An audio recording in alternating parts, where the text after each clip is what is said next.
ulit sa ating channel. So ngayong araw naman ang pag-uusapan natin sa video nito ang ilan sa mga panaginip na maganda ang hatid or swerte ang ibig sabihin para sa iyo. Ang panaginip ay nananatili pa din na hindi maipaliwanag na misteryo. Ang bawat tao ay nananaginip, kahit na ang mga hayop ay nananaginip din. Minsan ang mga panaginip ay nakatatakot, kung minsan naman ito ay matamis at maganda. Kung minsan naman ay hindi ka panipaniwala o hindi naman kaya minsan ay kakaiba. Alam mo kung ano, ang mga panaginip ay hindi lamang ilusyon ng iyong isipan, ngunit mayroon silang mga ilang kahulugan. Kahit na ang mga siyentipiko ay naniniwala na ang nakaraan ay nakaka-impluwensya sa ating mga panaginip. At kung minsan ang mga ito ay simbolo ng isang bagay na mangyayari in the near future. Ang simbolo na ito ay maaring isang bagay na mabuti o maaring maging isang masamang bagay. Kaya naman, narito ang ilan sa mga panaginip na talaga namang swerte ang hatid para sa iyo. Number 1. Singsing. Sa iyong panaginip, kung nakakita o nakita mo ang iyong sarili na may suot na singsing, ito ay isang simbolo na makakakuha ka ng pera in the near future. Ang makita ang isang singsing na tampok sa iyong panaginip sa pangkalahatan ay nangangahulugan ng iyong landas sa buhay ay magiging isang positibo. Kinakatawan din ito ang ating uniqueness at wholeness ng isang relasyon. Ang panaginip ng isang malaking singsing naman sa iyong daliri ay nauugnay sa mga impluwensya sa iyong pamilya na positibo mong masasalamin sa iyo. Ang isang singsing sa kasal ay nagpapahiwatig na oras na upang makapagpahinga at i-enjoy ang oras sa iba. Pangalawa, construction ng gusali. Kung nakakita ka ng isang patuloy na konstruksyon ng isang gusali o isang bahay, mahusay din itong simbolo para sa mga benepisyo sa pinansyal at swerte.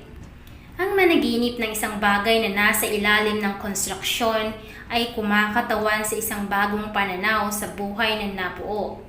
Nagtatrabaho ka patungo sa bagong yugto ng iyong buhay o pagtatapos ng isang nakamit.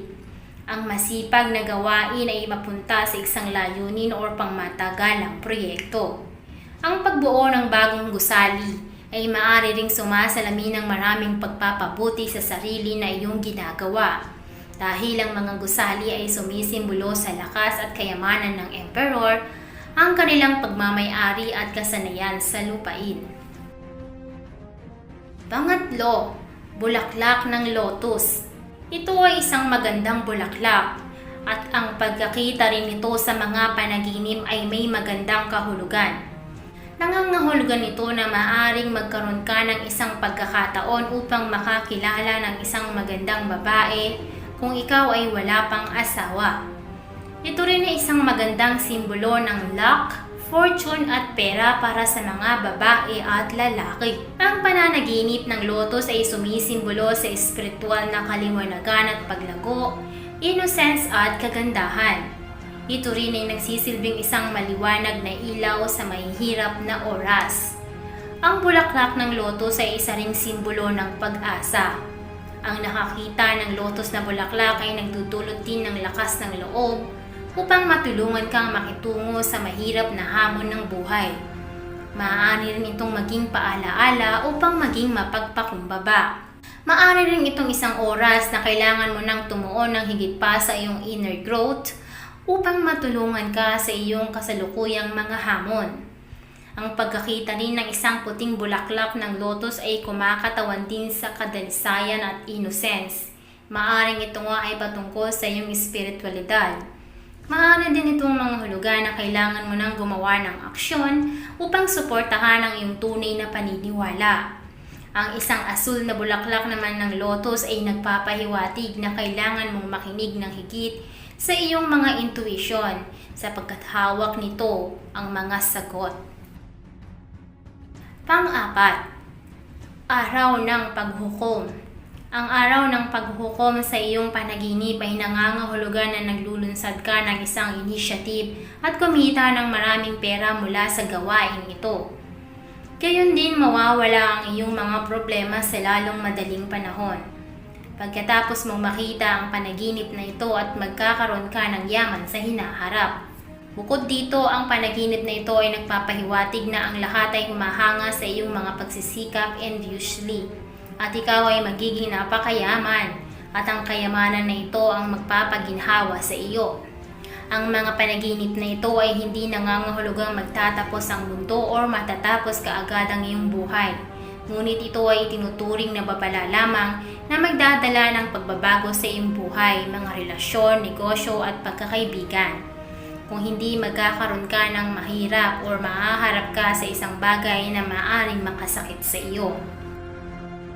Panglima, kahirapan. Ang kahirapan sa mga panaginip ay tinuturing bilang isang simbolo ng good luck. Hindi ito nangangahulugan ng pagpapakawala ng isang mga bagay. Ang panaginip na maging mahirap ay nagpapahiwatig ng magandang kapalaran para sa iyo.